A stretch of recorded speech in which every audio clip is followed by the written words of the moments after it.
Artists, you are measuring productivity wrong. Most art students are measuring productivity in the worst possible way, and this podcast will explain what you can do instead.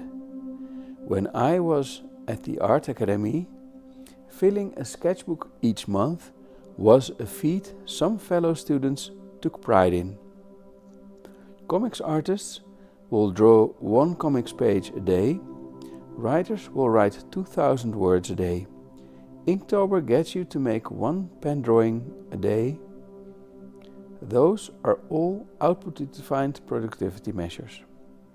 In this podcast, I will talk about a better way to measure productivity. Because there is a better way to measure productivity that not only keeps you motivated, but actually helps you improve the quality of your work, and I will show you how. There is a reason that Inktober only lasts 1 month and 24-hour comic sessions only last for 1 day. These are unsustainable, exhausting activities focused on ambitious output goals. What you want is a routine you can keep doing for decades, not hours. A while back, I drew with pens of various colors. Some were light, others are dark. I drew with the light colors first, and then I made new drawings by drawing over the lighter drawings with darker colored pens until each page is a mishmash of drawings laid out over each other. I slow down, sometimes using only one photo reference for an entire day, looking at it, drawing it again, either from observation or memory, and looking at it again. I can draw the same thing on one page a dozen or more times. I also copy other artists in my private sketchbooks to learn from them. I do the same there. I start making drawings with a light color and then add drawings over them in darker colors. If my goal were to fill a sketchbook every month, I would not spend so much time covering every page with so much ink. I would rush sketches eventually to fill pages quickly. I would be disincentivized from slowing down. This slowing down is helping me study a reference, figure out what makes it work, where I can be creative with it, and why a great drawing by another artist works so well. Measuring productivity through output volume prevents you from slowing down.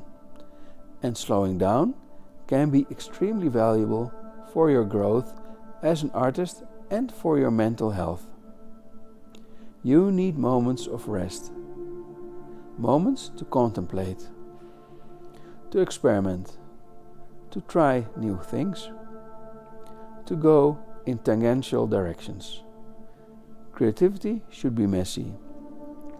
If yours is, congratulations, you are doing it right. When productivity is measured in volume of output, you are always on the treadmill, always trying to achieve an ambitious goal, meeting tight deadlines, and never slowing down. That is stressful. You can occasionally purposely pursue output-driven productivity to see what it does for your process. For example, the 24-hour comic sessions require you to draw 24 comic pages in 24 hours. This can be instructive as you learn where you can cut corners and discover new ways of working. It pulls you out of your comfort zone, and you try something new and learn from it. That doesn't mean you have to do a 24-hour comic every day. When writing, do a brain dump when your muse inspires you. Do write down those 10,000 words that come flooding out of you. That makes for a great first draft. But also spend 2 hours the next day figuring out the exact right word to use in that one sentence. Measuring productivity in terms of time spent allows you to vary processes much more freely. You learn and grow more than when you just try to produce the most output possible. This is also why you can see how much time you have drawn in the statistics section of the Morning Sketches app page on Practice Drawing This. I added that to help you focus on time you spent drawing. But there is more. It doesn't stop there. Gamification of your learning process is wrong. I tried Duolingo to learn a language for a while, to see if I could use ideas for my drawing workouts. I got tied up in the championships. It was fun and addictive, and it appealed to my ambitious nature.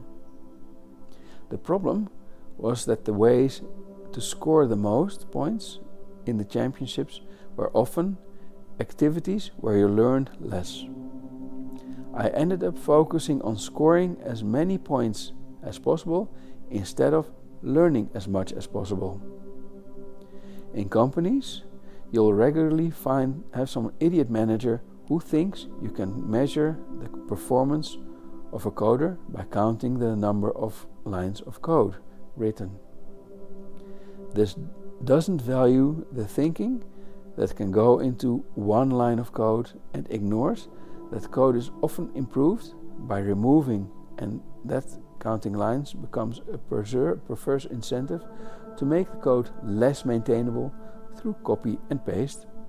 When companies use key performance indicators, or KPIs as they call them in corporate, that often creates a perverse incentive to do something the wrong way. Several years ago, I saw in my city that trams that were late would not stop at stops anymore, and they left travelers standing there. My guess was that this was done so the following trams wouldn't be late also. This can come from an as few trams as late as possible KPI as a proxy for traveler satisfaction, but I bet that the travelers left behind at the tram stops were not very satisfied that they were left standing there. At best, the metrics are an approximate way of measuring skill improvement. Seth Godin calls these false proxies. False proxies are A, easy to measure, and B, meaningless. Learning something new or obtaining some result at a good quality level should be the reward. Because here is another reason you should focus on quality over quantity.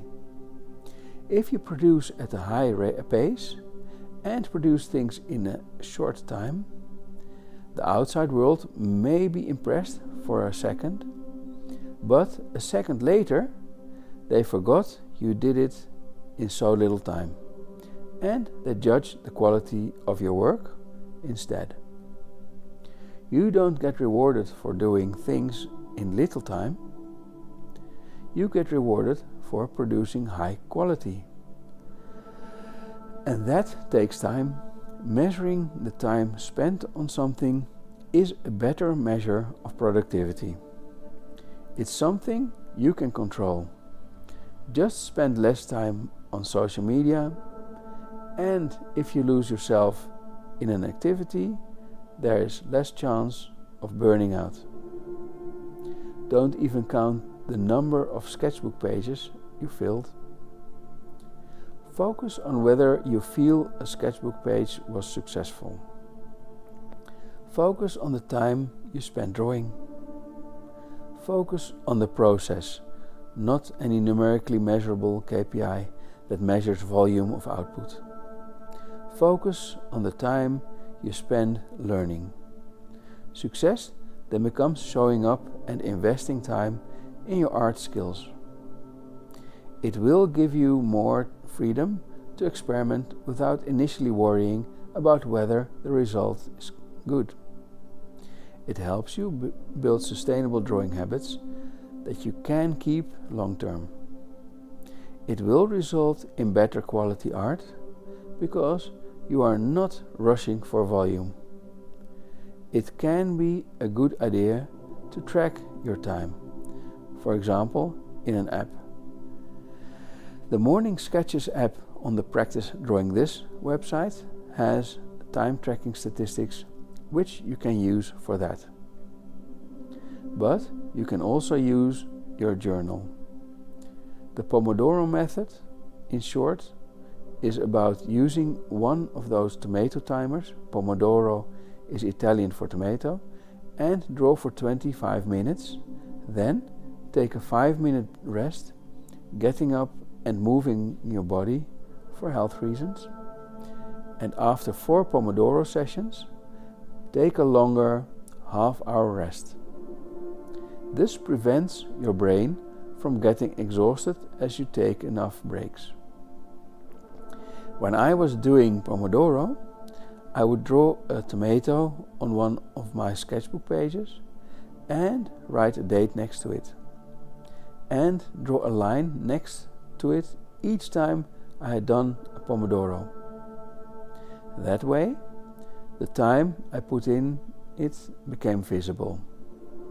That way, you can celebrate consistency instead of volume. This also combines well with reflection.